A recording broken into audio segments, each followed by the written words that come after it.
निमित्तानं आपण या ठिकाणी कार्यकर्त्यांची एक बैठक येणाऱ्या जिल्हा परिषदेच्या पंचायत समितीच्या निवडणुकीच्या निमित्तानं विचार विनिमय करावा आणि तालुक्यातील वेगवेगळ्या विकास कामाच्या संदर्भामध्ये काही अडीअडचणी आहेत. भविष्य काळामध्ये सांगोला तालुक्याचं मॉडेल आपल्याला नव्या पद्धतीने उभा करायचा आहे. अशा पद्धतीचा एक वेगळा विचार भविष्य काळामध्ये आपण घेऊन जाणार आहोत आणि म्हणून ही बैठक आयोजित केलेली आहे. या बैठकीला व्यासपीठावर उपस्थित असलेले गेले अनेक वर्षापासून ज्यांनी माझ्यावर मुलासारखं भावासारखं प्रेम केलं असे आमचे सगळे ज्येष्ठ मंडळी, मोठ्या संख्येनं उपस्थित असलेल्या आमच्या सगळ्या माय भगिनी, सांगोला विधानसभा मतदारसंघातून बाळवणी गटातून आलेले सर्व जीवाभावाचे कार्यकर्ते, या ठिकाणी मोठ्या संख्येनं उपस्थित असलेले आमचे सगळे पत्रकार मित्र, डिजिटल मीडिया, वडीलधारी मंडळी आणि माझ्या तरुण मित्रांनो, आणि मला माफ करा, माझ्या माहितीप्रमाणे बाहेर 1000-2000 लोक जागा नाही म्हणजे बाहेर बसलेले आहेत, त्यांच्यासाठी सुद्धा थोडंसं आज आपण कमी पडलो. त्याही सगळ्या मंडळींना माझा नमस्कार. आज या ठिकाणी मीटिंग बोलवल्यानंतर सांगोला तालुक्यामध्ये अनेक विचार नेमका आबा काय बोलणार, काय सांगणार, आबा काय करणार. आमदार सांगोला तालुक्यामध्ये वेगळेच असतात, पण आबानं काय चर्चा सुरू केली की तेव्हा मात्र रात्रंदिवस पत्रकार आणि चावडीच्या कट्ट्यावर बसून काम करणारे कार्यकर्ते, दीपक आबाशिवाय कोणाच्या तोंडात नाव नसतं. ह्याच्यापेक्षा आपण अजून काय मिळवायला पाहिजे.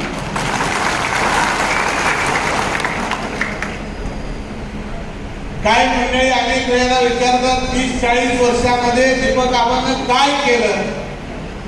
दीपक आबानं ही सगळी टक्केवारी गोळा केलेली आहे. तुम्हाला बघायचं हे 40 वर्षाच्या काळामध्ये दीपक आबानं केलं. आज तानाजी काकांनी सांगितलं टीका करायची नाही. काय करे कार्यकर्त्यांनी काळा दिवस सांगितलं आबा तुम्ही नेमकी गप्पच बसताय, काही इकडून तिकडून बघते, तोंडाला बोट लावते. पण या निमित्तानं मी काय फार टीका टिप्पणी करून आपल्याला काय फार मिळतं अशातला काही कार्यकर्ता नाही. गेली सातत्यानं एक विषय चर्चेमध्ये आहे आणि मगाशी आमच्या एका कार्यकर्त्यांनी नानांनी सांगितलं की आम्हाला कुठला तरी झेंडा आपल्या हातामध्ये घ्यायचा. मी आपल्याला एवढंच सांगेन, येणाऱ्या अगदी काही दिवसाच्या काळामध्ये तुमचा दीपक आबा एक झेंडा हातामध्ये घेतल्याशिवाय राहणार नाही.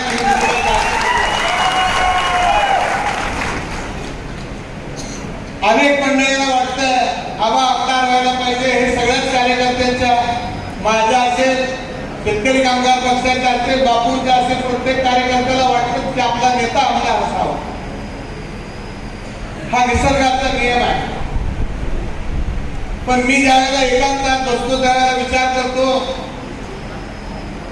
मी कालच्या अधिवेशनामध्ये नागपूरला गेलो. माझं स्वतःचं कधीच काही काम नसतं. मुंबईला, पुण्याला, दिल्लीला, सोलापूरला 40 वर्षाच्या काळामध्ये सांगोला तालुक्याच्या विकासाचा असेल, कार्यकर्त्याच्या अडचणीत असेल, हीच कामं मी माझ्या आयुष्यामध्ये आजपर्यंतच्या काळामध्ये केली. नागपूरला गेल्यानंतर तुम्हाला सगळ्यांना अभिमान वाटेल की माझं दिलेलं पत्र आजपर्यंतच्या काळामध्ये कधी रिकाम्या हातात आलं नाही. त्याला आमदारच पाहिजे अशातला काही भाग नाही. एवढं कर्तृत्व, एवढं काम, एवढं माणुसकीचं नातं आजपर्यंतच्या तुम्ही दिलेल्या प्रेमाच्या शिरोलीवर तुमच्या दीपक आबांनी आजपर्यंतच्या काळामध्ये या ठिकाणी मिळवलेला आहे. आजच्या मीटिंगमध्ये अनेक विषय, टेंबू मैसाची काय राहिलेली काम आहेत. आता आमच्या देवकादेवी सांगितल्याप्रमाणे दुधाचे प्रश्न आहेत.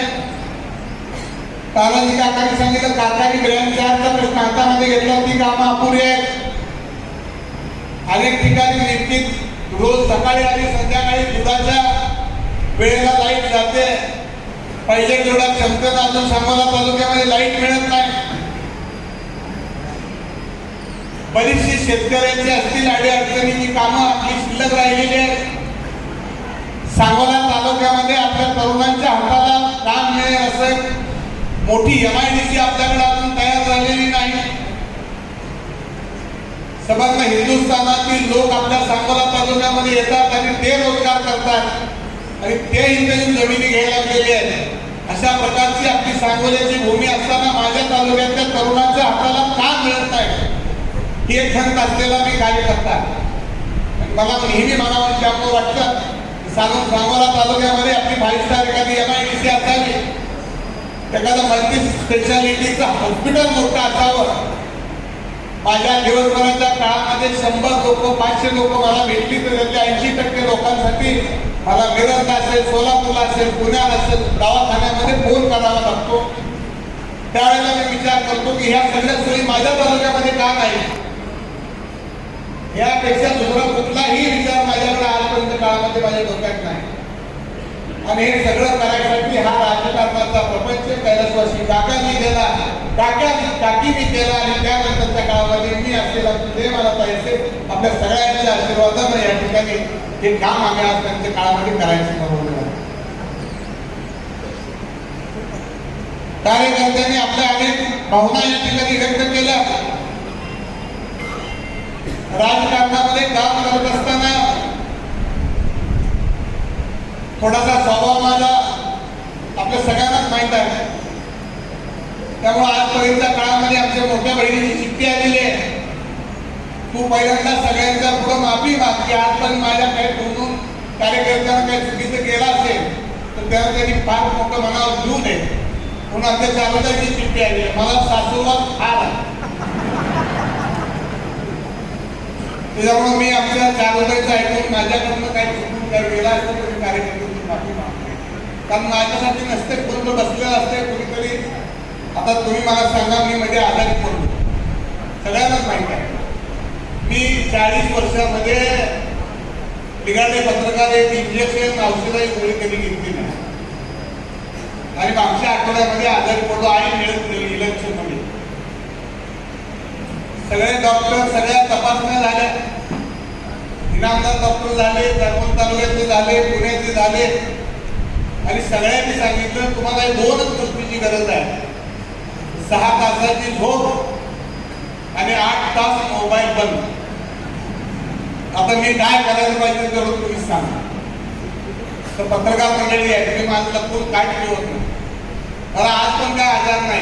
तुम्हाला अनेकांना काहीतरी वाटत असेल मला शुगर नाही, BP नाही, माझ्या कामात तब्येतीची तुम्ही काळजी अजिबात करू नका. मी लई खरखरीत आहे. माझी काळजी करणारे चालू झाले. आबा काय करणार ना तुम्हाला काय करायचं, आबा काय करणार तुमचं चालू काय. माझी करायला ठरवायला समर्थ आहे. आबा कुठल्या पक्षात जाणार तुम्ही काय ठरवा तुमच्या पक्षात. माझ्या लोक मी काय काय ठरवेल ना ही माझा पक्ष आहे. करा सोलापूर जिल्ह्यातील तसेच सांगोला तालुक्यातील महत्त्वाच्या आणि ताज्या बातम्या पाहण्यासाठी आजच आमच्या पंचनामा लाईव्ह न्यूज चॅनलला यूट्यूबवर सबस्क्राईब करा आणि बेल आयकॉन प्रेस करा.